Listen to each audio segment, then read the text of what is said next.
প্রিয় ভিউয়ার্স, আজকে একটি গুরুত্বপূর্ণ বিষয় নিয়ে আলোচনা করব, সেটা হচ্ছে সাবজেক্ট, অবজেক্ট এবং কমপ্লিমেন্ট। তো ভিউয়ার্স, আমরা ক্লাসটি শুরু করি। তো প্রথমে দেখুন সাবজেক্ট। তো সাবজেক্ট বিষয়টি আসলে কি? আমি যদি বলি মিনা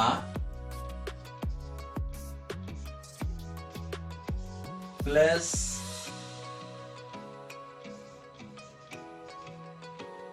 ফুটবল, তো এখন এটাকে আমরা সঙ্গতকরণের সাবজেক্ট বলি। কেন বলি একটু দেখি। মিনা প্লেস ফুটবল, আসলে এই বাক্যে কাজ করছেন কে? মিনা। তাহলে বাক্যে যে বা যিনি কাজ করেন তখন তাকে আমরা সাবজেক্ট বলি। আমরা আরেকটা উদাহরণ লিখি, যেমন দে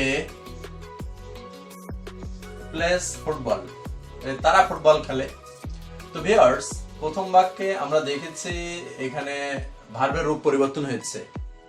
আবার এখানে আগে এস ছিল, এখন কিন্তু এস বা ইএস আমি যোগ করিনি। তার মানে দেখলাম বাক্যে যিনি কাজ করেন তখন তাকে আমরা সাবজেক্ট বলি। আবার দেখুন, এই যে সাবজেক্টের জন্য ভার্বের রূপ কিন্তু পরিবর্তন হয়েছে। তার মানে এই সাবজেক্টের কারণে ভার্বের রূপও পরিবর্তন হতে পারে। তো ভিউয়ার্স, বাক্যে যে বা যিনি কাজ করেন তখন তাকে আমরা কি বলবো? সাবজেক্ট বলবো। এবং এই সাবজেক্টের কারণে এই ভার্বের রূপ কিন্তু পরিবর্তন হতে পারে। এবার আমরা একটু অবজেক্ট নিয়ে আলোচনা করি। অবজেক্ট একই রকম বাক্য,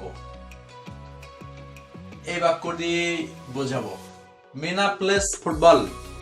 তো দেখুন, মিনা প্লেস ফুটবল, তো মিনা যে কাজটি করছে আসলে কিসের দ্বারা করছে? এই দেখুন, ফুটবল না থাকলে কিন্তু মিনা কোনো গেম খেলতে পারতই না। তার মানে মিনা এই যে খেলা করছে এই ফুটবলের দ্বারা। তাহলে সাবজেক্ট যার দ্বারা কাজ করছে তখন তাকে আমরা কি বলবো? অবজেক্ট বলবো। তাহলে সাবজেক্ট যার দ্বারা কাজ করে তখন তাকে আমরা কি বলবো? অবজেক্ট। তো এখন ভিউয়ার্স, আমরা একটু কমপ্লিমেন্ট নিয়ে একটু কাজ করি। তো কমপ্লিমেন্ট শব্দের অর্থ হচ্ছে পরিপূরক। সাপোজ আমার কাছে এখন মার্কার পেন নেই, তো কিছু না কিছু দিয়ে তো ওখানে লিখতে হবে। সাপোজ আমার বোর্ডটা যদি হোয়াইট বোর্ড হতো, ব্ল্যাক বোর্ড হতো, তখন আমরা কি করতাম? পেন্সিল নিয়ে কাজ করতাম। তো এই যে পেন্সিল, তখন কিন্তু এই মার্কারের পরিবর্তে আমরা ইউজ করতাম। তো এখন দেখি, হি ইজ অনেস্ট। তো এই বাক্যে অনেস্ট কি কোনো কাজ করছে? তাহলে এটা কিন্তু অবশ্যই অবজেক্ট নয়। এবার যদি বলি হি বিকামস আ ডক্টর, ডক্টর কি দিয়ে সে কোনো কাজ করতে পারছে না। তার মানে এই ওয়ার্ড দিয়ে কিন্তু সাবজেক্ট বা ভার্ব কোনো কাজ করতে পারছে না। তাহলে ব্যাপারটা কি হয়েছে? সাবজেক্ট আর অবজেক্ট যদি যুক্ত হয়, মানে একই রকম মনে হয়। দেখুন, হি কি অনেস্ট কি হি কি আর ডক্টর কি হি। তার মানে এই সাবজেক্ট আর অবজেক্ট যখন একই হয়ে যায় তখন এই শেষেরটাকে আমরা কি বলি?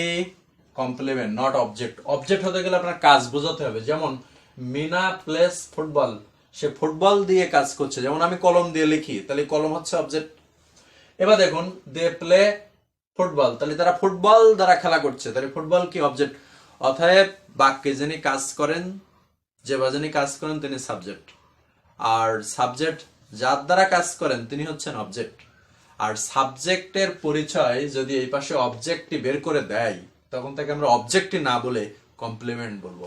তো ভিউয়ার্স, আশা করি বুঝতে পেরেছেন। এরপরে আমরা সাবজেক্ট এবং অবজেক্টের ক্লাসিফিকেশন এবং কমপ্লিমেন্টের যে বিষয়গুলো ব্যবহার হয়েছে সেগুলো পরবর্তী ভিডিওতে বোঝাবো। ধন্যবাদ সবাইকে।